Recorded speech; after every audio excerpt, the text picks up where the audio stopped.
in an epic competition of tiny proportions. Make it mini. 11 elite miniaturists from around the world Oh my gosh, I am here. compete to craft their dream homes, one tiny room at a time. Here we go. So painful. Constructing painstakingly detailed houses in the tiniest of scales in just mere hours. You know, I'm so impressed with what you are able to do. You're a comic performer, you're a host, you sing like an angel. Oh, that's so My sweet. goodness, Thank you. Oh my. you're the real deal. I think the CBC is very fortunate to have found you. Oh, thank you. That is so kind. I really appreciate that. Did you set yourself on sort of the arts track as a very, very young person? As a very, very young person, I decided that I wasn't going to try and be good at things I wasn't naturally good at. Just very lazy, wasn't good at math, did not care for science. And, you know, I just felt like I was very inclined towards the arts and reading. I really do love reading and writing. So at a young age, I wasn't necessarily lucky enough to have like all the classes and education required of an actor when they're kind of like on a lifelong trajectory of being an actor. But I tried as much as I could to be a part of extracurriculars that incorporated acting and dancing and singing. So tell me something, Best in Miniature, you're hosting this.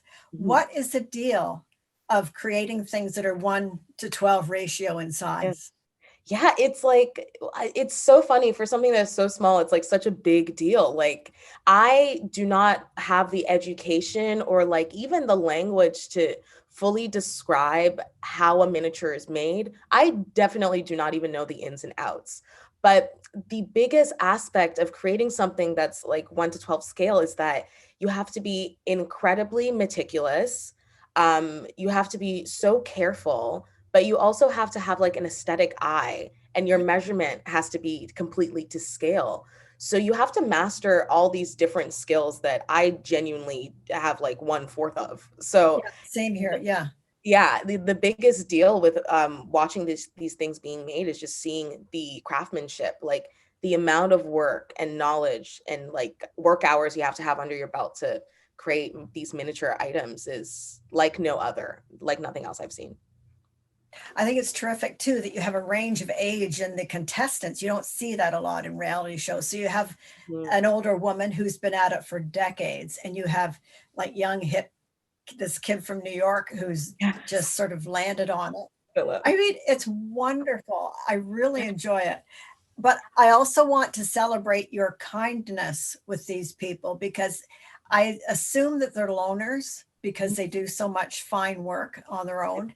And here they are thrust onto the national stage, and you are so kind with them. You know, what's the reason for it? Do they need it? Do they ask to be, you know, treated gently? Tell me about your connection with them. I think it was such a very interesting relationship to have with people that I work with, because there are certain things I wasn't allowed to tell them. You know, it's a competition show, so not everyone can know everything. But I think that space of kindness and you know, just being really sweet to each other was fostered by the competitors. Like, they all are in such a tense position that you can really be nothing but kind with each other, especially because, you know, we're shooting during a pandemic. Everyone's trying to be as safe as possible and trying to stay as isolated as possible. So when you are together, it's like everyone's best side really comes out. But another thing that I really want to stress about the show is that, like, you know, somebody's working on this incredibly hard detail, but they're giving their friends some of their crafts and some of their materials to use, and they're going over to their stations and teaching them how to do things. And I think these people are already just kind, and that, because that's the type of community they're a part of.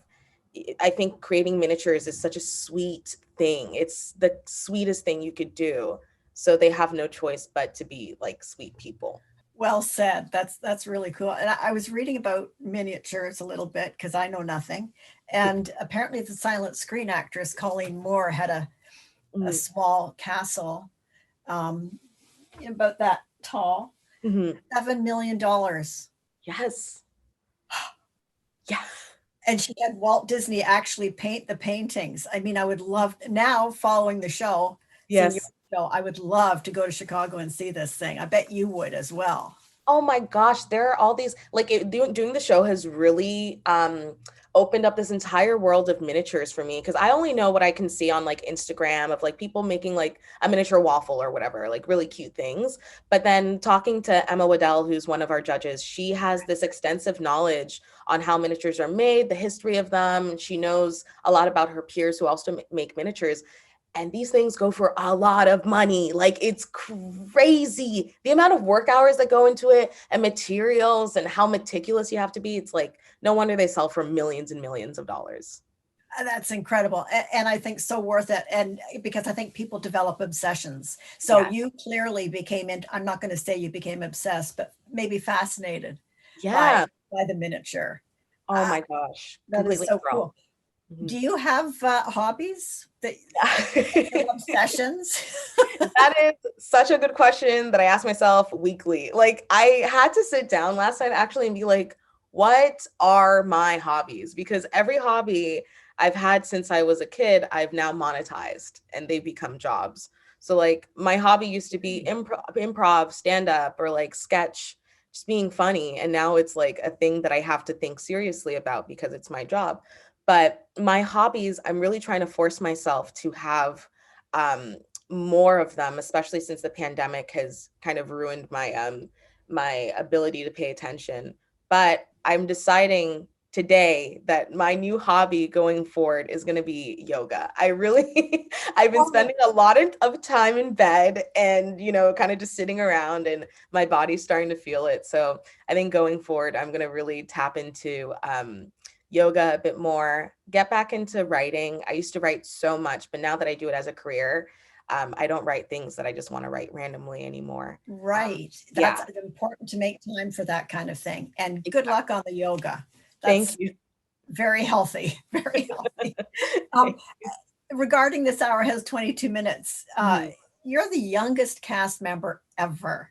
Yes. And how many seasons is it? 28, 29 seasons? That's absolutely incredible. Did you impress yourself when you got that? I genuinely, when I sent in my self-tape, I was like, I have to do what is specifically me. And because I was doing what is so specifically me, I was like, surely I'm not going to hear back because the show has such like a legacy and it has such a built-in culture already that like, I just felt like perhaps I couldn't be a part of that. But it happened. When I got it, I was like, I was shocked, especially because they didn't say right away, like, okay, you got it, sign these documents. They were like, are you available this week in September? So I felt like I was maybe in the running for it. I feel like a lot of comedians and actors in this city, we hear that, we get asked about our availability all the time, and then nothing comes from that. But something actually came from this. So it felt insane. It felt crazy. But did you impress yourself? I did impress myself. I'm glad to hear that. That is so cool. So, being that young, I don't know if that's part of it, but what did you bring to the show that it's never had?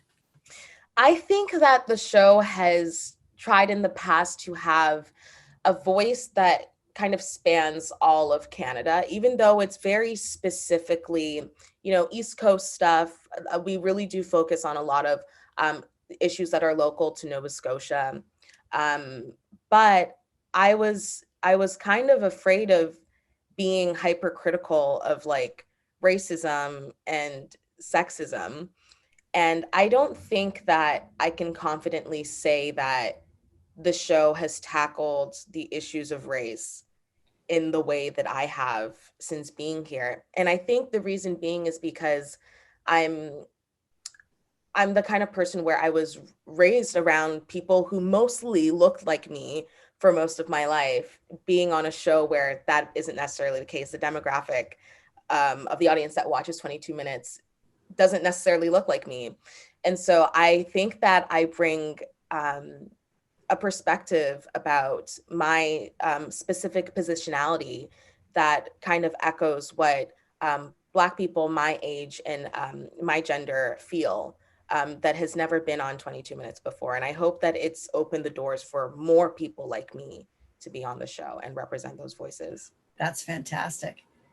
And I'm impressed. Oh, And I'm sure you're impressed. I mean, really admit it. You've really accomplished a lot and you're very young. So, you know, I'm just going to repeat it. The CBC is very lucky to have found you. So bless your heart. Good luck. And I'm just watching all your shows. Oh, you are an angel. Thank you. Thank you so much, Aba. In an epic competition of tiny proportions, Make it mini. 11 elite miniaturists from around the world Oh my gosh, I am here. compete to craft their dream homes, one tiny room at a time, Here we go. So painful. constructing painstakingly detailed houses in the tiniest of scales in just mere hours. Oh, I'm a trooper, I keep going, and I'm not gonna stop.